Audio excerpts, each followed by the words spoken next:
Am I live again?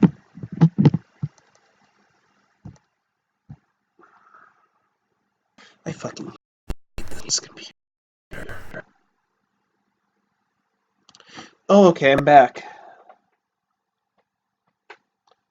Fucking hell.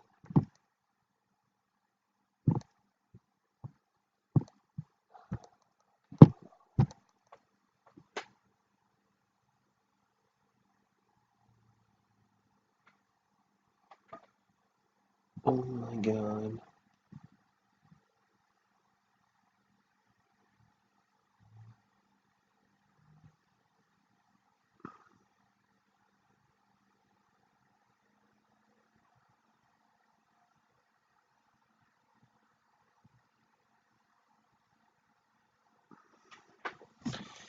I don't know what happened there. The thing just stopped recording for whatever fucking reason. I really don't know what happened. But I mean, if it just didn't get the last bit of that, um I guess I'll just start from the beginning again.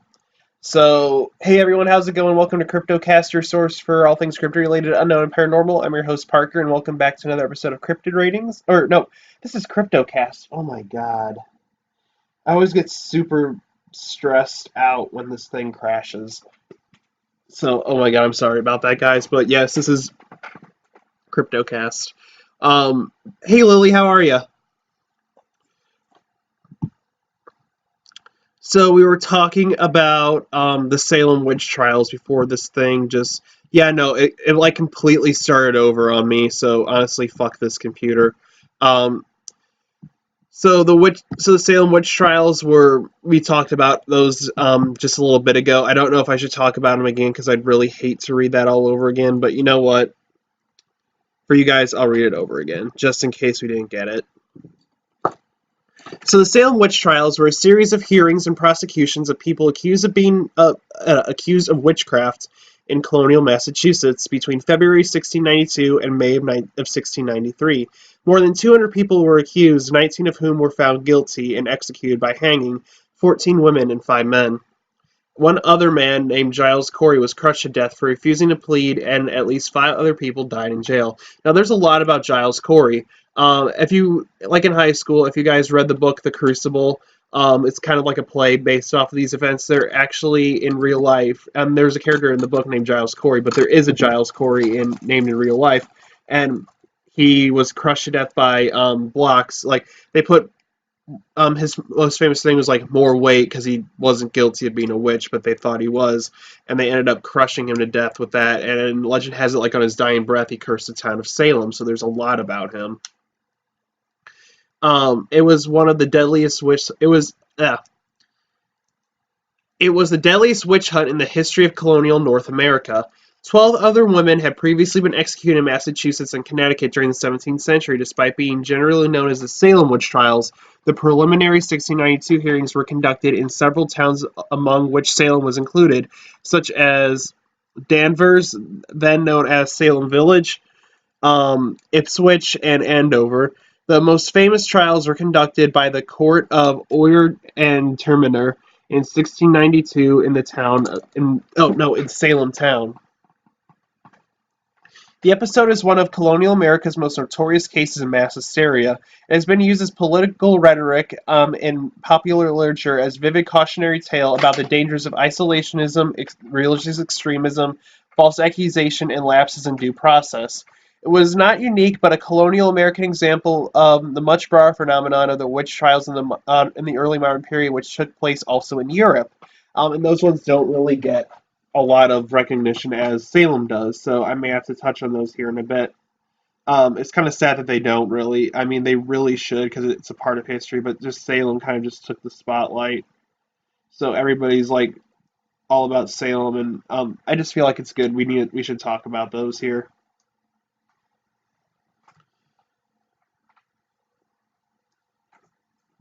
And it says the Salem witchcraft. was the rock on which the theocracy shattered. As the 300th anniversary events in 1992 to commemorate the victims of the trials, a park was dedicated in Salem and a memorial in Danvers in November of 2001.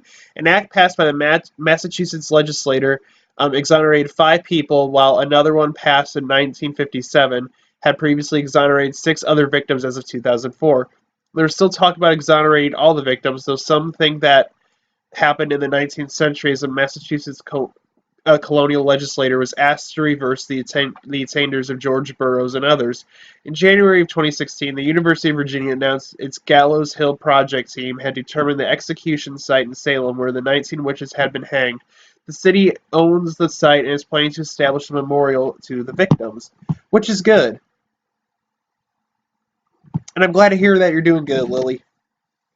So, let's see. European witch trials. Yeah, there are so many witch trials in history. Let's see. Um, they 1560 to 1630, 1650 to 1750. Yeah, no, they happened like Germany. They happened all over actually. Let's see, there were the Trier witch trials, the Fulda witch trials, the Basque witch trials, the Würzburg witch trials, and the Bamberg witch trials, and the Scottish North Berwick witch trials, Swedish Torsker witch trials, and then the famous one, the Salem witch trials. So there are so many other witch trials besides the one just in Salem, and I just want to kind of briefly touch on those a bit, since Salem kind of gets all the light. I mean, I would talk about every single one, but I feel like I would be here all day talking about each one of them, so I'm not going to do that. Instead, um, I just want to, let me see, I was going to talk about some witches that are in mythology that people have come to know and everything. So, 2 witches honestly come to mind off the top of my head, and that is La Lechuza from Mexican folklore, and then Baba Yaga from, oh gosh, where's Baba Yaga from? Russia. She just escaped my mind for a minute. I know what she is. I just didn't know where she was from. Um, okay, yeah, and also, guys, I apologize that this stream is like all over the place. I've been honestly really, really fucking stressed lately. So I've just been all over the place lately. Like, well, I mean, my mind has, but I've just been super, super stressed.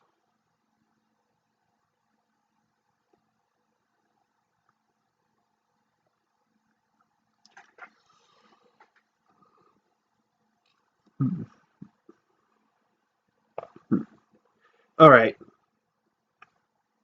Has Lechuza ever called your name? Latinas in California know better than to whistle 3 times at midnight, as that's an invitation to one of the fearsome Mexican paranormal entities, La Lechuza. Haunting the former part of Mexico, especially San Diego, she haunts the sky after dusk or nightfall, swooping down and carrying away the people she fixates on. Lali Chusa is an old witch or bruja who had sold her soul to the devil in exchange for magical powers. As a result, she can transform into a large bird, mostly an owl. However, she can be identified by her head, which is that of a hideous old woman. Some legends say that multiple women act as Lali Chusa in their territories, flying through the night to find prey. Um, Another version of the story states that she was once a witch that was murdered by the locals seeking revenge. She took the form of an owl. Others claim that Lali Chusa is a vengeful spirit of a woman who returned from her grave for the sole purpose of tormenting the living. Um, reg- Regardless of her origins, the aftermath is the same. The Mexican terror would perch where she can't be seen and then attract her prey through strange whistles or the sound of a crying infant. Anyone who dares step out of their home to find out the source of the sound would then become her dinner. Some stories go on to claim that the witch bird would swoop down at cars traveling down deserted roads at night.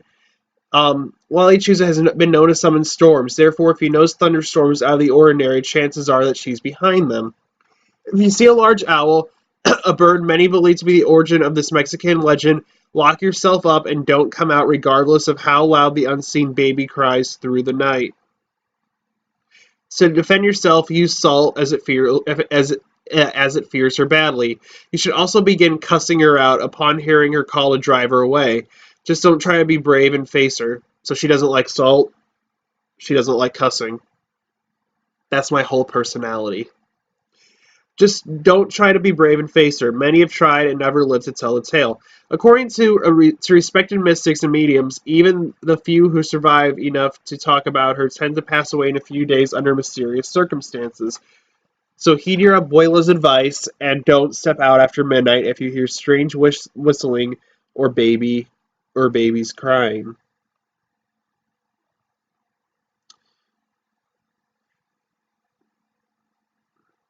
So she is an owl. Well, she's a witch. She can take the form of a large bird, most notably an owl. And she she like I said in that article, um, she swoops down at cars sometimes. Um, a lot of people in Mexico tell their kids that it's kind of like one of those like the boogeyman kind of situations, but honestly, this is a lot scarier than that. So let's talk about Baba Yaga.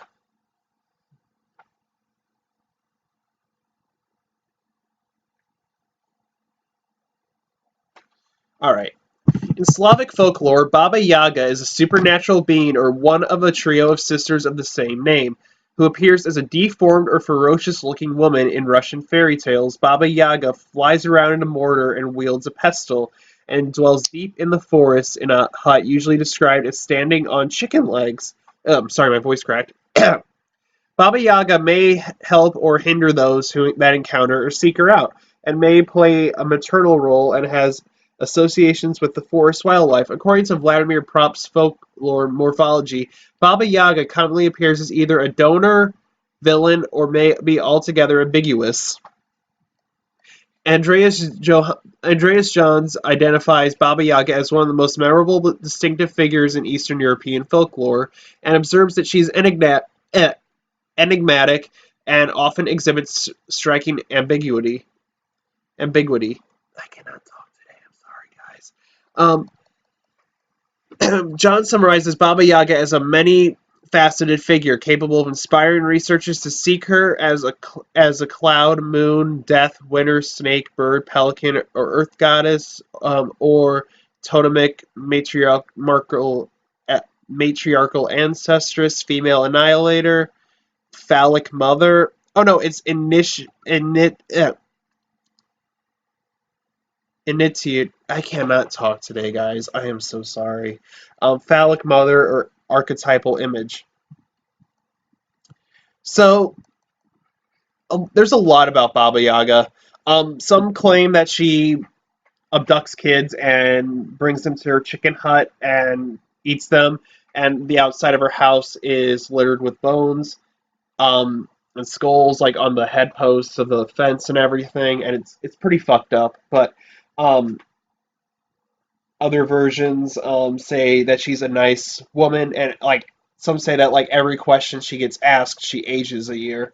So she can either be good or evil, and it just really depends on what version you read. A lot of the time I've heard evil, but I've heard good sometimes as well. So it's kind of really hard to pinpoint what she is.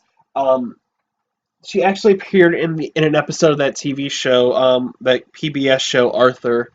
So like the kids heard this weird noise in the woods. Spoiler alert, actually no, I don't actually have to even say that. It's been like I don't know, about 20 years since this episode aired. It was just the fucking rabbit bitch's dog, who got lost in the woods or something. Mrs. Woods or something.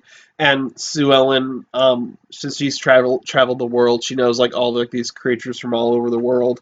And she's like, maybe it was the Baba Yaga, and it was like this witch lady, and they hallucinate for a minute, like they just briefly got in contact with LSD, and for a split second they thought the tree house was the fucking Baba Yaga house, and Sue Ellen's dreaming, and she opens up the window, and then Baba Yaga just busts into the window, and she's like, "Don't be late for school!" And it's just like, oh, it was scary as a kid, but looking back at it, it's just the funniest fucking thing. Like, and then another one, she's like, maybe it's the Kappa, and Arthur's like, what the fuck's a Kappa, Sue Ellen? And she explains what it is, and then Buster starts imagining it, and the Kappa busts out of the water, and she's like, and the only way to defeat it is to make it bow. And Buster's like, look, a $5 bill, and the Kappa just bends over, and he's like, oh shit, now I'm stuck. And then the last thing that she says, she's like, maybe it was a banshee, and she's like, whose wail foretells doom to whoever hears it, and then like this coach with like the banshee, like this coach with like the skeletal headless horse carrying the banshees, chasing them down. She's coming out of the coach, following them about ready to follow them into the building. She's wailing, then Binky just slams the door in her face, and you just hear, "Hey, that hurt!" Arthur was a weird show. It still is a weird show. But no, I do like Arthur. So Arthur's just a really bizarre show. I loved it as a kid. I still watch it every once in a while, just for nostalgia's sake and just for the weirdness. But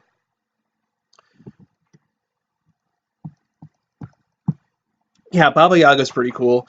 And honestly, too, the game Wizard 101, it's a kid's game, I know, but it also has a character named Baba Yaga, and she's actually a spell that you can use called Witch's House Call.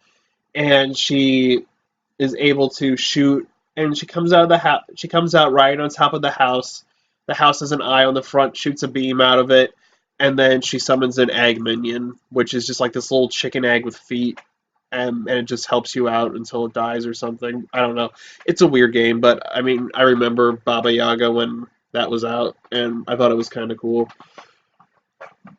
Since I like every once in a while, I do like to revisit like old things and just see that I know have like creatures in them. Like I said, like Wizard 101, Arthur or something, and just kind of be like, oh hey, now I know about that. Like when I was scared of it as a kid or something. Like I said, the Baba Yaga from Arthur.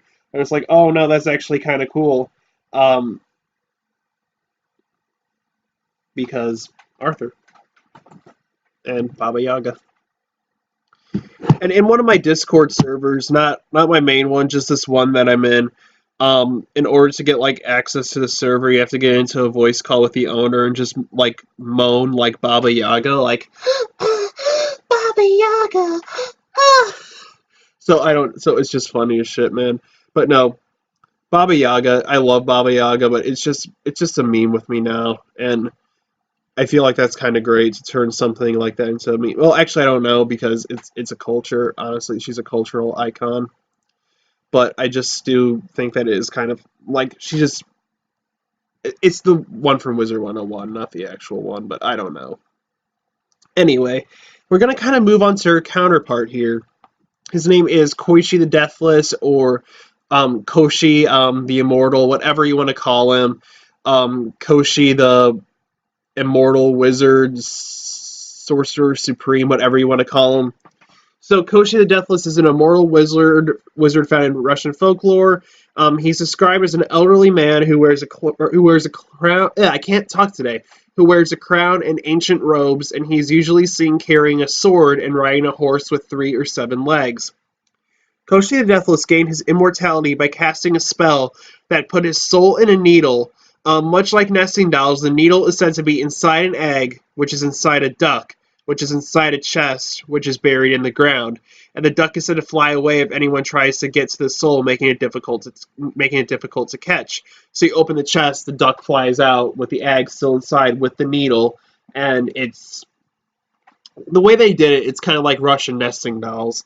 Um, Koshi the Deathless is depicted as evil, but as evil sometimes and good at other times, and he's even associated with Baba Yaga. In some depictions, the two are brother and sister, and in other versions, the two are a married couple. So, Sweet Home Alabama.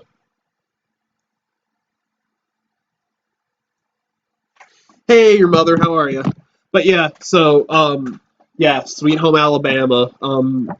I play that song right now, but I don't want to be like copyright strike. So sweet home Alabama. I don't know the rest of the song.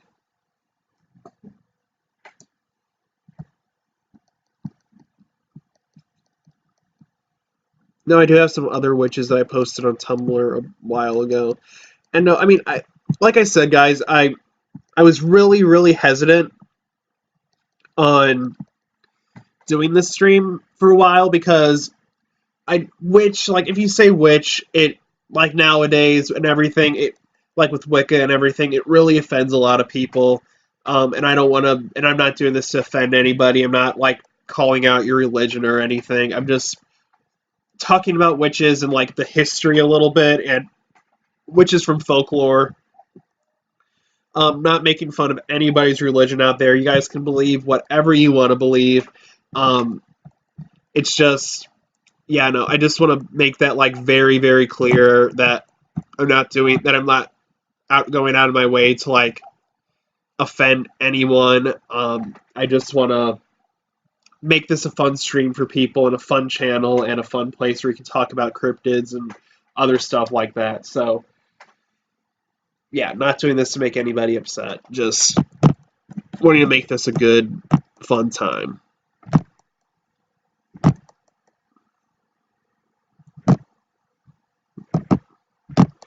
So now we're going to talk about Jenny Greenteeth, and she's a humanoid creature found in Liverpool and Lancaster, England, and she's described as a woman with green skin and long green hair with sharp teeth. She appears in lakes around midday and disappears if anybody approaches her. And if you look her in the eyes before she vanishes, like direct eye contact with her, the person seeing her will be met with misfortune. So I don't know if I would count her a witch. I mean, like the picture that I have for her on Tumblr that I did about her, I should have had this like pulled up, but I like just really ran out of time, so I wasn't able to pull up pictures or anything. So she just kind of looks like the stereotypical like Halloween witch that you see like in shops and everything, and like for decorations and everything. So I don't know. I guess I could count her. I'm not entirely sure, so I just wanted to include her since I was talking about her. And oh, there's Lolly Chusa. We talked about her. I did one about Black Annis a little bit ago. I need to try to find that one, unless I come across something first. Oh, there's my April Fool's Day Furby post. I remember I did that April Fool's Day stream about Furbies for you guys, and that was kind of cool. Okay, here we go. So this is alleged. So this right here, this is an alleged spirit of a witch. So, and they are called Trotterheads. And the Trotterhead is a spirit found in Pennsylvania, and they are said to be the spirits sent by witches to cause harm. So they are either the spirits of witches or spirits sent by witches. Trotterheads have been seen since William Penn gave religious freedom to freedom to all the people in the founding of Pennsylvania. The Trotterhead is even mentioned in the book, the Hex Book of the Pennsylvania Dutch, where there is a prayer to ward them off that reads, "To prevent witches from bewitching cattle, to be written and placed in the stable, and against bad men and evil spirits which nightly torment old and young people, to be written and placed on the bedstead. Trotterhead, I forbid thee my house and premises. I forbid thee my horse, my cow, stable. I forbid thee my bedstead, that thou mayest not breathe upon me. Breathe into some other house until thou hast ascended every hill, until thou hast counted every fence post, and until thou hast crossed every water. And thus, dear day, may come again into my house in the name of God the Father, the Son, the Holy Ghost. Amen." And that's the prayer that they read to ward off these Trotterheads. And they are still. Oh my god, I'm so sorry. Signs of Trotterheads still continue today, especially in Quaker Cemetery in Perryopolis, Pennsylvania, on Quaker Church Road. Oh my god, I'm so sorry.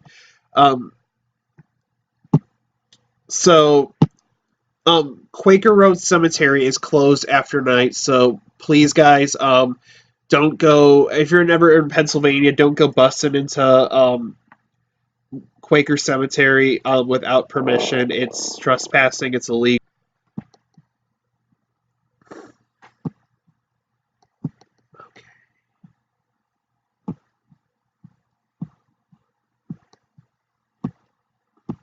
I need to find that post about Black Annis. Hold on.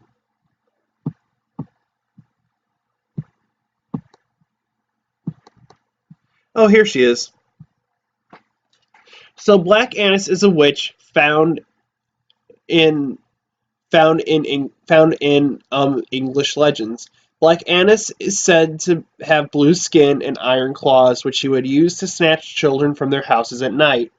She was said to terrorize the countryside of um, Leicestershire, and once she captured a victim, she would skin and tan them and wear the skin around her waist, much like a belt. The people, um, the people, I, I, I must have been drunk or something. I know I don't even drink. What did I do to this post?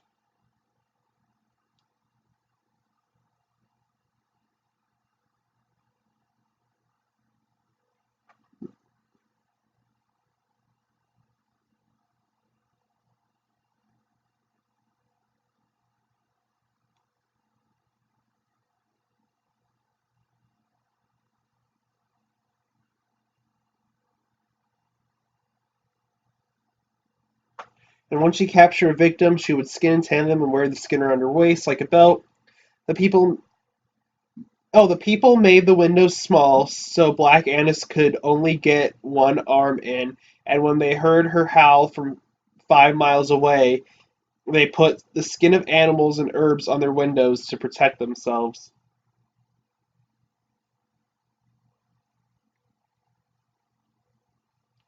Jesus, what? I must have really fucked that up. I must have been like fucking tired as all shit. Oh my god, no, don't raid the Quaker Cemetery.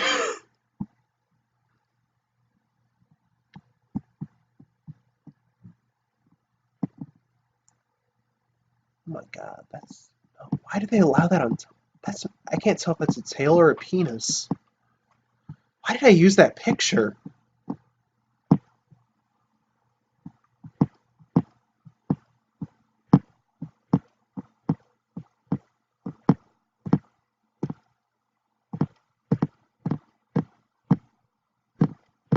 Hmm. Hmm. Also, guys, for Halloween, I'm going to be doing a Halloween special. There's going to be two parts. One actually on the day of Halloween, and then one a couple days later. Um, so while I'm looking for other witches to talk about that I have on here, um, I'm going to be talking. I'm going to, excuse me, on Halloween night. I'm going to be doing a special live stream. I'm going to be talking about haunted cemeteries because there's a lot of them out there, and I think that would actually make for a very, very interesting stream.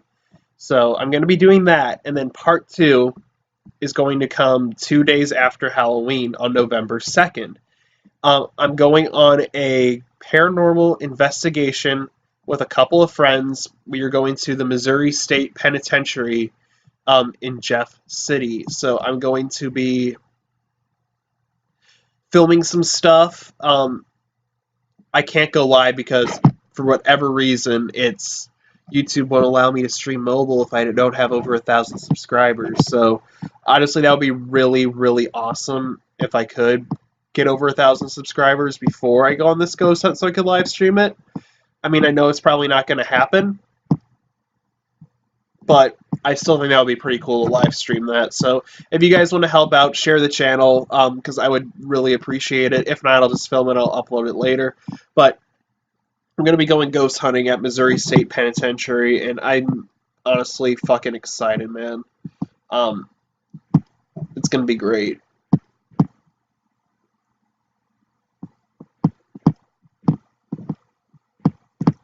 That place is honestly like hella haunted too. Like I think Ghost Adventures even did an investigation there. At one point, I don't know what they found, but it's it's a really it's a really big paranormal hotspot. So I'm looking forward to going. So yeah, part one, I'm going to be talking about, like I said, yes, I'm going to be doing the haunted cemeteries and everything, and then I'm also probably going to be doing like a mini ghost hunt here at night on Halloween again, like I did last year. And then after that, yeah, I'm going to be doing, so actually, no, I'm going to make it three parts. There is going to be the ghost hunt. Wait, no, let me do this in order. There's going to be this live stream talking about haunted cemeteries. I'm going to be doing the ghost hunt here, and then the third part is the big thing, which is the Missouri State Penitentiary investigation. I'm going to be going on a tour there with one of my friends and everything. It's going to be, I'm hoping it's going to be a great time. I'm hoping I catch something because it's going to be great. And then I've talked to my friend as well. We have been thinking about going ghost hunting at another location as well. So you guys may get a few ghost hunting videos this month. So be on the lookout for that.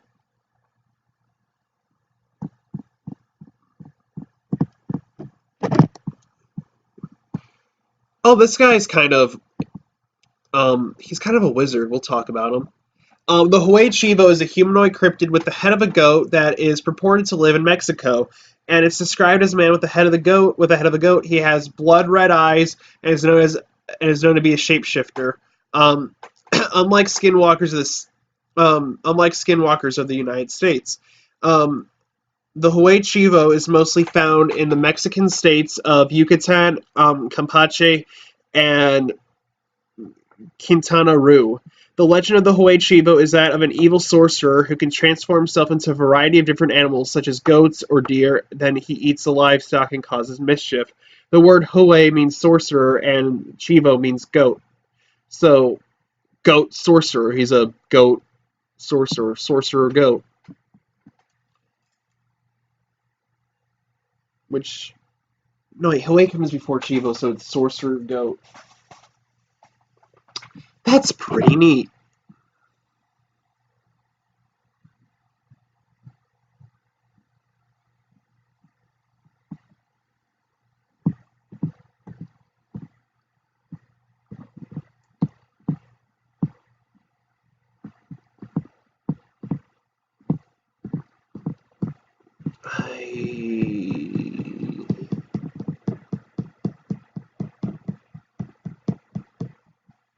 Is that thing still my most popular post on Tumblr? Hold on. Yeah, I'd say that might be.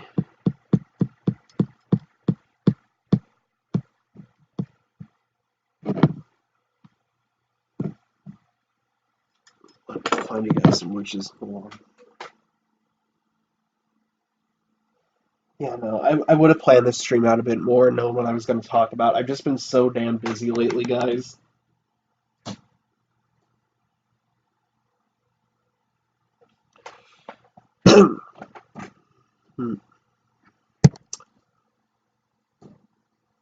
Oh my god, I am literally a fucking dumbass.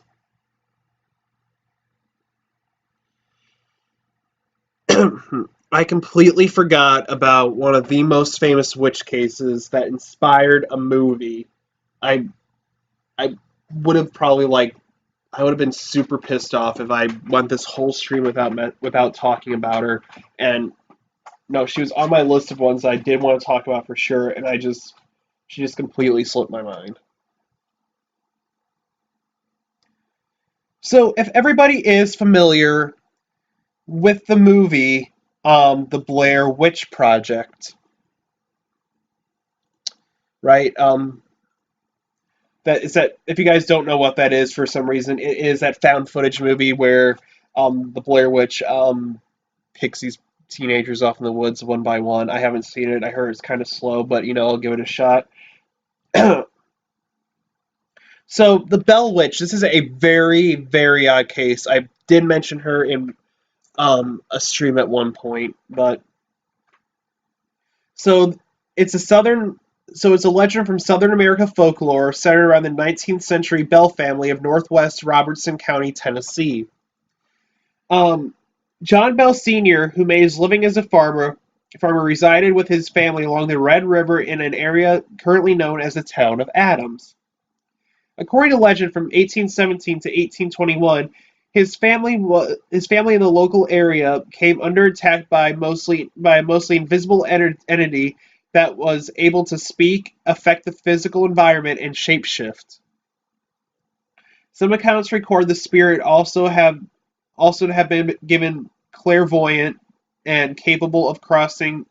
Oh no, some claim the spirit was clairvoyant and capable of crossing long distances with superhuman speed, and or being in more than one place at one time. In 1984, newspaper editor Martin V. Ingram published his often authenticated history of the Bell Witch. The book is widely regarded as the first full-length record of the legend and a primary source of subsequent treatments. The individuals recorded the oh my god, I always get chills when I talk about this one because it freaks me out so fucking much. Like this one always freaks me out, so I always get chills when I talk about it.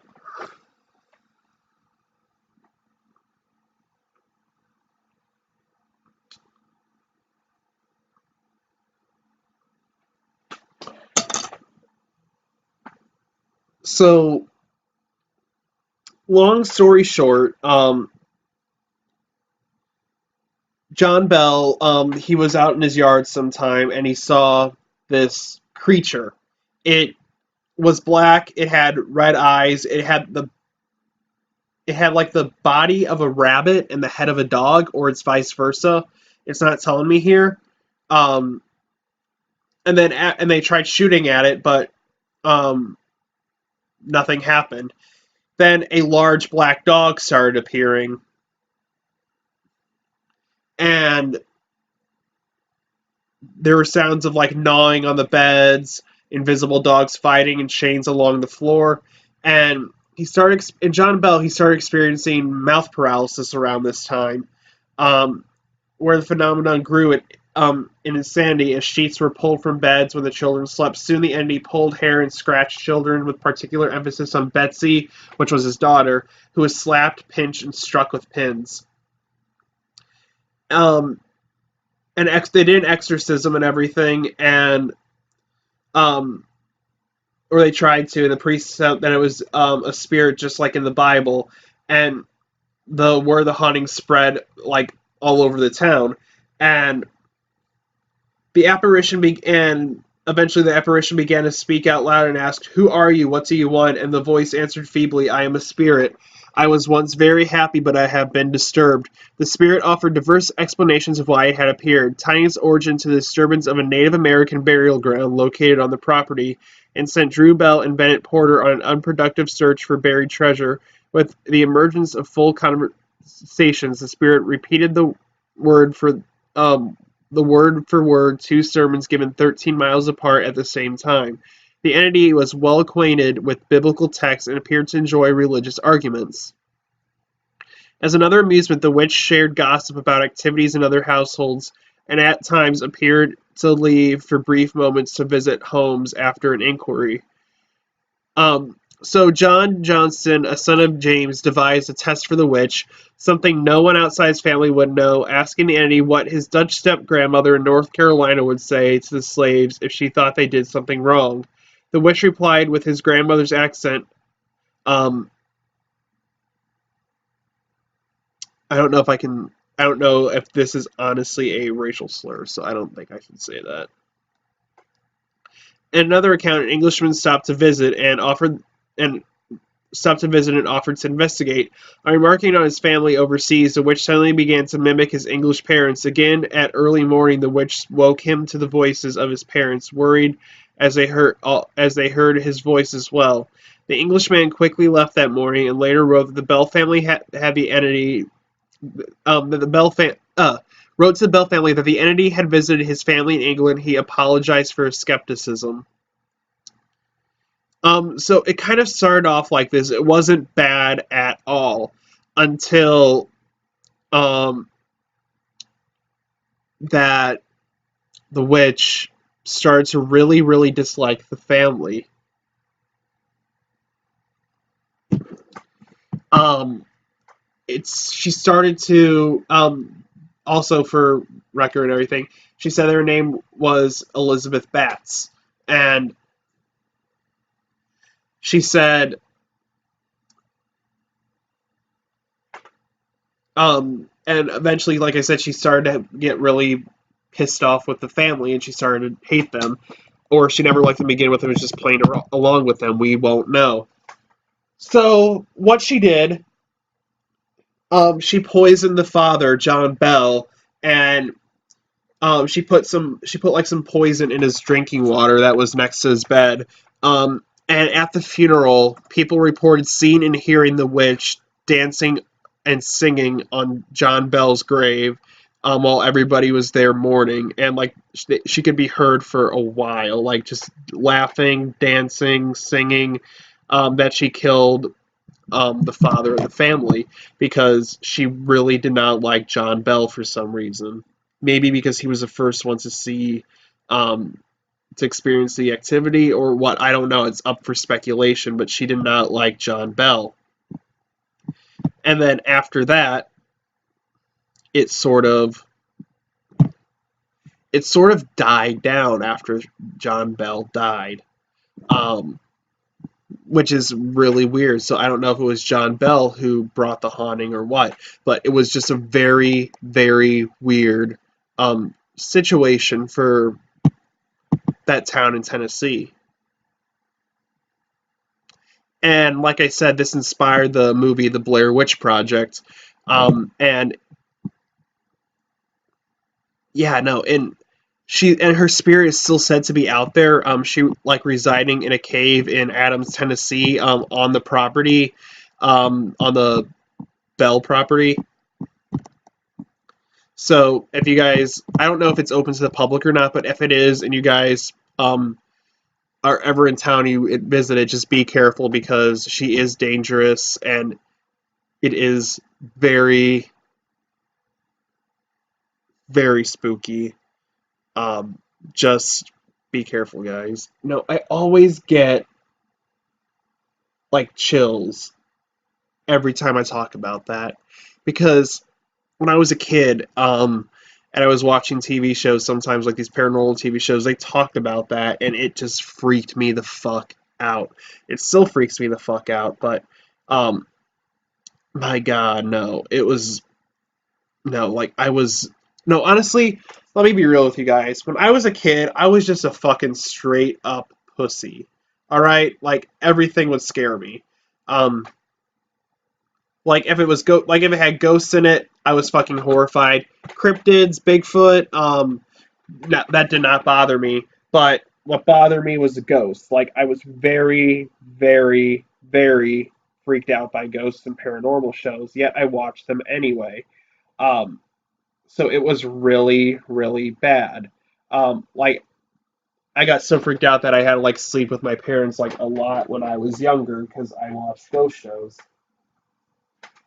when I really wasn't supposed to be at that age. Um, Heck, like, no. You wanna know how big of a pussy I was? I got scared when I was younger of the TV show Max and Ruby, the happy little bunny show, all because they talked about a ghost bunny on a Halloween special. I'm like, holy shit, Ghost Bunny's gonna get me. I think I saw him in my room last night. He's coming back for me tonight. Oh my god. So no, I was just a major, major pussy when I was younger. Like Max and Ruby, it's just a funny, dumb, goofy. I don't even know if it's bad or not. It's been ages since I've seen that show, but it's just a kid show. And I don't know why the fuck that freaked me out like no end. I think because like maybe one night or something, like I accidentally did like one night I did like a weird like hand puppet or something, and it like cast the shadow of a bunny or something, and I freaked out or something like, holy shit, it's Ghost Bunny here to touch my penis. I don't know, but um no, regardless, I was freaked out by that for some reason. Like I said, I was just a major, major fucking pussy. Um, yeah, like no, like any show that had ghosts in it, like or talked about a ghost in particular, just like ghosts in general. Like I said, like even Max and Ruby, like it was just a cartoon that even talked about ghosts. Like I was freaked the fuck out by it. I'm like, holy shit, they're gonna come for me in the night, and I always got freaked out. And then like after nothing happened, I'm just like, oh okay, that's fine, nothing happened. Then I see the same show again, freak out, and it's just a cycle repeated. But now it doesn't really bother me. I love ghost stuff and everything, and heck, no. When I was younger, I would not be able to do like half the shit that I've been doing, like ghost hunts and all that. I would not be able to do that at all. Um, I was also really scared of bats for whatever reason. I don't know why. They just looked like weird, diseased flying rodents, which I mean they kind of are, but bats are cool. Don't diss the bats, guys.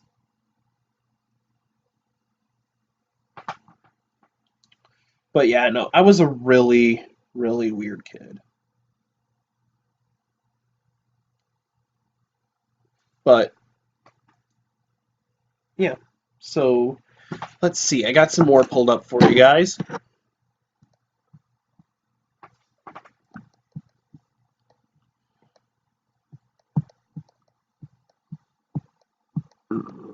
We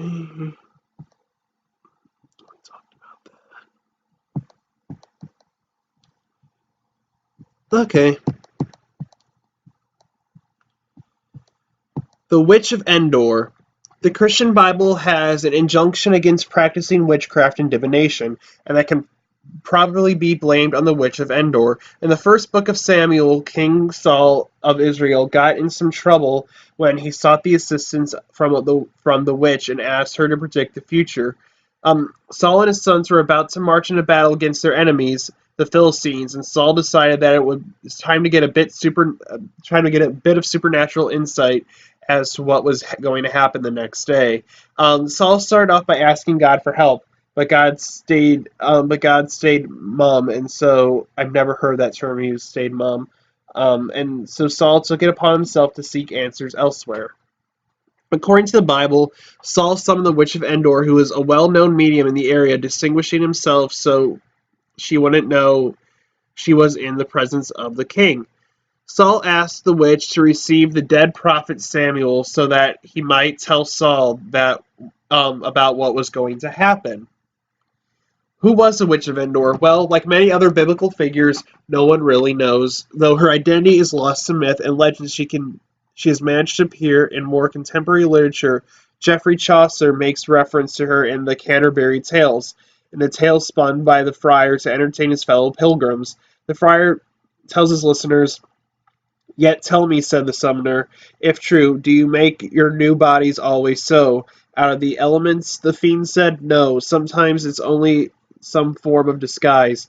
Dead bodies we may enter that arise to speak with all the reason, and as well as to the Endor which spoke Samuel."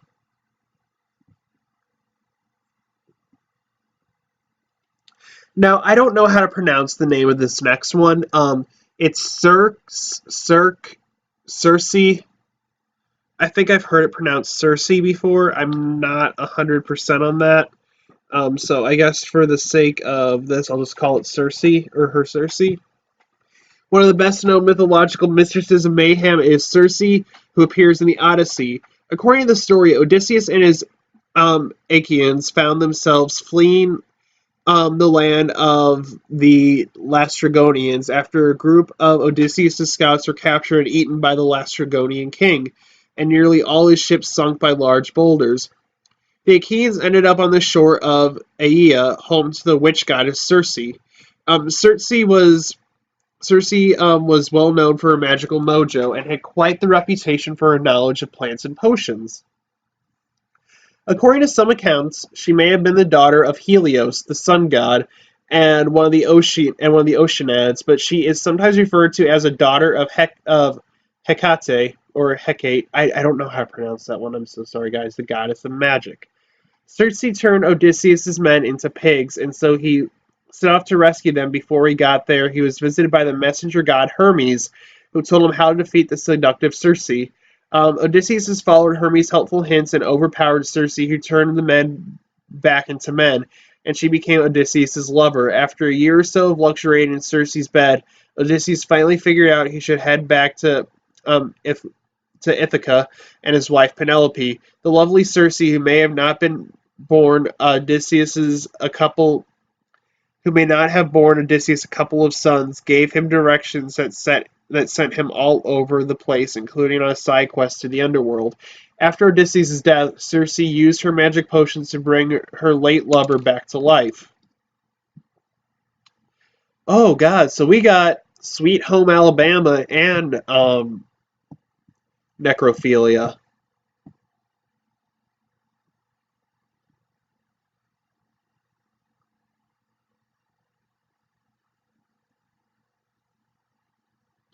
Oh my God! I just realized. Oh my God! I'm pretty sure I fucked up the name of the Bell Witch. I think I call her Lizzie Bats, but it's Kate Bats. I am a complete dumbass. It's been a long week, guys, so her name's Kate Bats, not Lizzie Bats.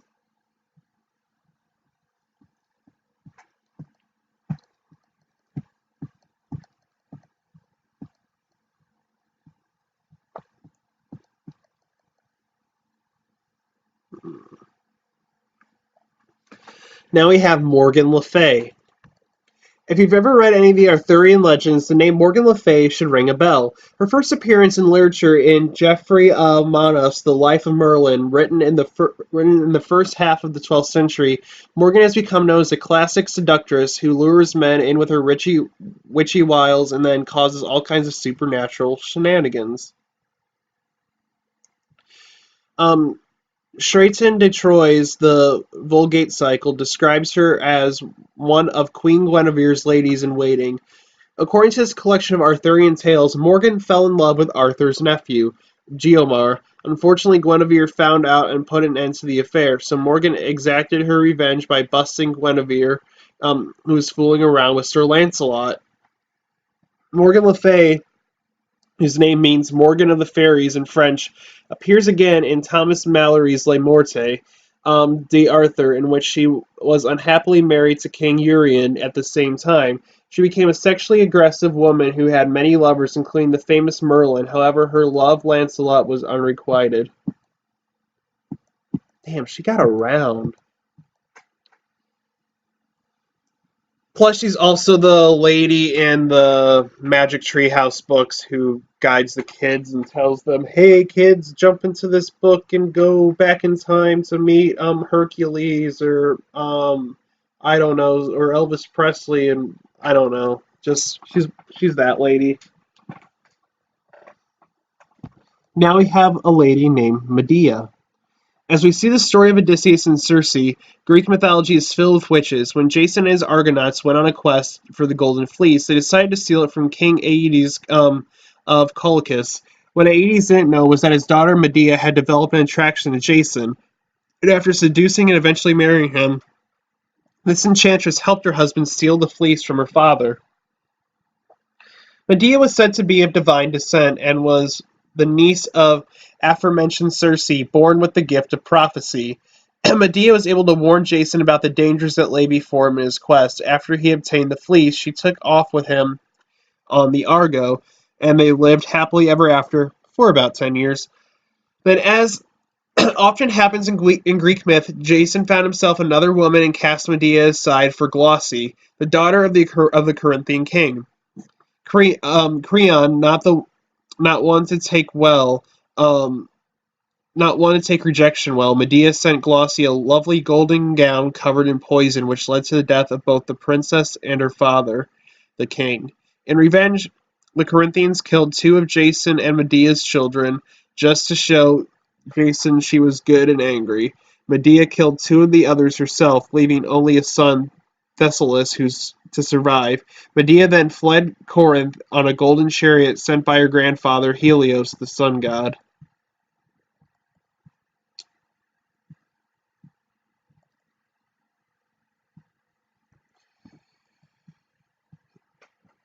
La Befana. In Italy, the legend of La Befana is popularly told is popularly. I can't talk today. I'm so focused. All right, when can I ever talk? Honestly, popularly told around the time of the Epiphany. What does a Catholic holiday have to do with modern paganism? Well, La Befana happens to be a witch. According to the folklore, the night before the Feast of the Epiphany, which, if you don't know what that is, that's the Three Kings holiday when the Three Kings allegedly went to go visit baby Jesus in early January, Befana flies around on her broom delivering gifts, much like Santa Claus. She leaves candy, fruit, and small gifts in the stockings of children who are well behaved throughout the year. On the other hand, if a child is naughty, he or she can expect to find a lump of coal left behind by La Befana. La Befana's broom is more than just a practical transportation. She also will tidy up a mess in the house and sweep the floors before she departs for her next stop. This is probably a good thing since Befana gets a bit sooty from coming down chimneys, and it's only polite to clean up after oneself. She may wrap up her visit by indulging in a glass of wine or a plate of food left out by parents as thanks. Some scholars believe that the story of La Befana actually has pre-Christian origins. The tradition of leaving or exchanging gifts may relate to an early Roman custom that takes place in midwinter, around the time of Saturnalia. Today, many Italians, including those who follow the practice of Stergria, celebrate a festival in La Befana's honor. And then the last witch that we have to talk about today, guys, is um, Grimhilder. In Norse mythology, Grimhilder was a sorceress married to King Giuki, and one of the Burgundian kings, and her story appears in the Volsunga saga, where she is described as a fierce-hearted woman. Grimhilder was easily bored and often amused herself by enchanting various people, including the hero Siguror, who she wanted to see marry her daughter Gudrun. The spell worked, and Sigurd left his wife Brynhild as if that wasn't enough mischief for making Grimhilder if that was enough yeah as if that was enough for mischief making, Grimhilder decided her son Gunnar should marry this spurned Brynhild, but Brynhild didn't like the idea. She said that she would only marry a man who was willing to cross a ring of fire for her, so Brynhild created a circle of flames around herself and dared her potential suitors to cross it. Sigurd, who could cross the flames safely, knew he'd be out of trouble if he could see his ex happily remarried. So he offered to switch bodies with Gunnar and get across, and who had enough magic to make the body swapping work out? Grimhilder, of course. Brynhild was fooled into marrying Gunnar, but it didn't end well. She finally figured out she'd been tricked and ended up killing Sigurd and herself. The only one who came out of the whole debacle relatively unscathed was Gudrun, whose malicious mother ended up marrying her off to Brynhild's brother Atli. She sounds like a nice lady.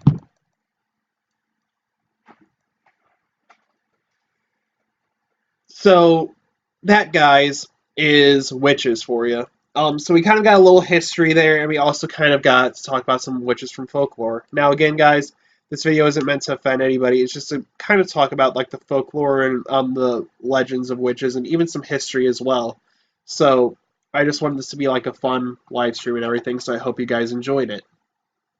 And if you guys did like this video, be sure to hit that like button. You can dislike it if you dislike it. However, I heard if you dislike this video, Baba Yaga will moan seductively into your ear. If you don't want an old granny moaning seductively in your ear, you got to hit that like button. It's the only way to ward off Baba Yaga. Also, if you guys are new, hit that subscribe button and become a member of the Crypto Crew today. I'm probably gonna be filming another cryptid ratings soon. I don't know what to do yet. I kind of need to think on that since I've been busy with work and everything, but I will do something on it. So don't worry, guys. Um, also, next week I still don't know what live stream I would like to do. I'm gonna do something. Um, I did werewolves before. I'm trying to think of like I did something related to Egypt. I'm just trying to think of maybe I could do I don't know, like monsters of literature or something. Like I could do something like related to Frankenstein or something. I think that would be kind of fun. So we'll see what we can do from there. So with that being said, I hope you guys had a great week, and I hope you guys have a very great and safe weekend. And I will see you guys in the next live stream. So with that being said, guys, you've been watching CryptoCast. I've been your host, Parker. Stay spooky, and I'll see you in the next episode. Bye, guys. Oh, wait. Before I go, I forgot. I started my ARG, which if you guys don't know what that is, it's an alternate reality game. It's an interactive game kind of thing, like that I posted on Twitter on an alternate account